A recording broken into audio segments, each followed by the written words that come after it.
So what's up? Magandang gabi sa inyong lahat mga kamanok. Again, this is Linyada ng Mamay. So nandito ulit tayo upang sumagot sa napakarami niyong mga katanungan. Mga kamamay, pasensya na kayo kung medyo malilate tayo ng upload kasi ang dami nating ginagawa.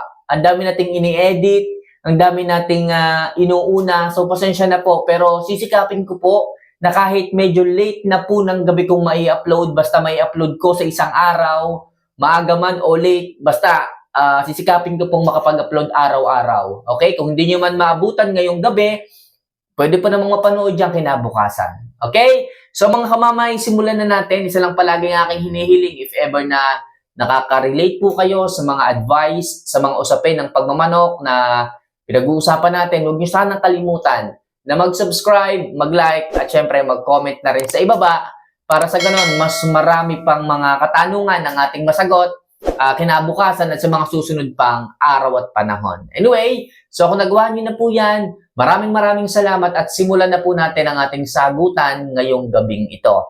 So muna katanungan po mga kamamay, mga kamanok ay galing kay Nilo Gatdula. Ayan, Boss Mamay, yun bang B1 plus IB ay lasota? Pakisagot naman po. Okay, so mga kamamay, hindi po ito yung lasota. Ito po yung B1. Mababa pong lasota. Hindi mismong lasota kasi dalawa po itong form. Yung isang lasota in the form of B1. Pwede pong gumamit kayo ng B1.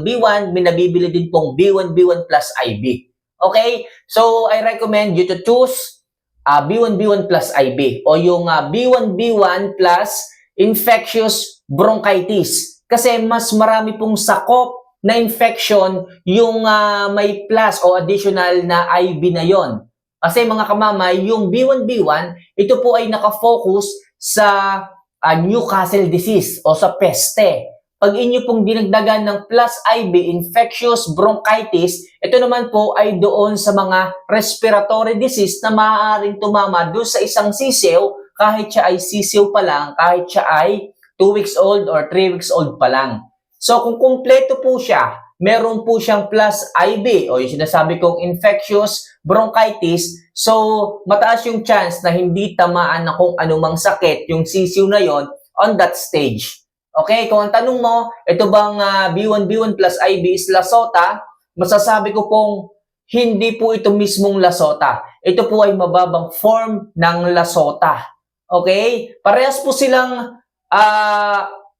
Newcastle disease vaccine, pero ito nga pong si B1 mahina o mababa pong form ng lasota. Okay? Para po siyang lasota 1, then yung lasota is booster po. Okay? Parang ganun po ito. Okay? Maliwanag tayo dyan ha? So next question po tayo. Ito naman, galing kay Valerio Toscano. Ayan, mega shoutout sa iyo, idol. Boss, anong gamot sa manok na pumapayat kahit kumakain? Sana mapansin, boss. Okay. So, pumapayat kahit kumakain naman siya. Possible, kulang po yung probiotics na taglay ng manok sa kanyang katawan. Ito po ay vitamina o yung probiotics nga po na tinatawag. Kapag kulang po yan, kahit magana kumain, mapapansin mo yung katawan ng manok, gumagaan eh. Mafe-feel mo talaga yung buto sa ilalim eh. Parang parang ang gagaan ng manok, malaki yung boots eh, matakaw kumain, pero parang nadadry up yung katawan, natutuyo yung paa, tsaka yung kanyang kalamnan. Kapag ganyan kulang sa probiotics, hindi po ma-absorb ng katawan yung nutrients galing dun sa pagkain. Hindi po ma-absorb ng katawan yung sustansya galing sa pagkain. Anong kailangan? So magdagdag ka sa pagkain niya, pwedeng Yakult, maghalo ka ng pakonti-konti sa kanyang pagkain, pwede mong gawing panabaw, o pwede ring fermented Jackie Oats, built-in probiotics ang meron dyan, o kaya naman yung mga live probiotics na mabibili. Okay? Dyan sa mga agribet natin. Makakatulong yon para mas mabilis ma-absorb ng manok yung lahat ng nutrients sa pagkain. Okay, parang mapapansin mo, parang hindi umiepekto yung pagkain eh. Matakaw, magano kumain pero pumapayat pa rin. Sa halip na mabilis lumaki, bakit ganun? Parang nahuhuli, parang nababansot yung manok, parang nadadry up yung katawan. So, probiotics ang susi ang kailangan mo dyan. Okay? So, next question po tayo. Ito naman, galing kay Prince Sui. Good evening, Kamamay. Question lang po. Pwede po bang feeding maintenance ang mixture ng platinum at super hagibis? Okay? So mga Kamamay, ang platinum kasi high in protein pellet po ito. Ito po ay ibinibigay at inihahalo po natin sa maintenance feeding or sa kung anumang pagkain kapag kulang sa pangangatawan yung manok.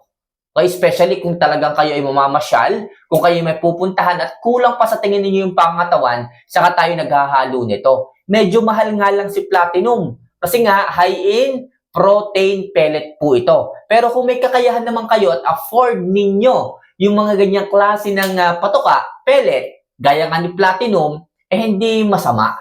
Okay? Pero ang advice ko sa iyo, Kamamay, wag ka nang mag-experiment pa na kung ano-anong halo.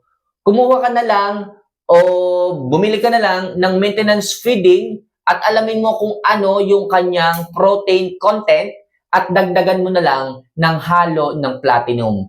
Huwag ka nang maghalo ng bibili ka ng grains, bibili ka ng pellet, tapos pag naisuma total mo, kulang din pala yung protina, di wala din.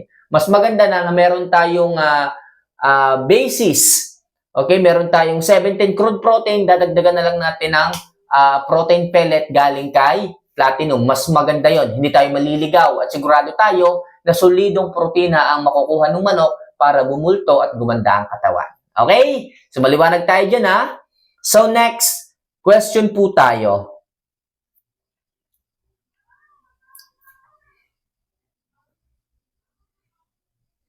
Galing kay Jonathan Kimada. Almost 2 hours ago lang. Idol Mamay, tanong lang po ulit. Anong effective ibigay ang El Toro tablet after kumain ba o before kumain? Sana masagot mo, salamat. Okay? So si El Toro tablet is ito ay rich in amino acid supplement kung saan tumutulong ito for building muscle. Okay? So walang problema dito kung before or after feeding. Ang may advice ko lang, kung hindi siya nag-workout, after feeding nyo ibigay. Pero kung siya ay nag-workout, mas maganda after workout nyo siya ibigay. Yan yung may sasuggest ko sa iyo kung kailan nyo ibibigay o i-administer, susubo, ipaiinom ang isang suplemento para mas maging maayos o mag-benefits yung manok. Okay? Mula sa mga healthy nutrients na meron dito. Okay? Si El Toro tablet, mas maganda kung after kumain, kung hindi nag-workout. At kung nag-workout naman, after workout ang pagbibigay natin dyan. Okay? Maliwanag tayo dyan ha? So next question po tayo.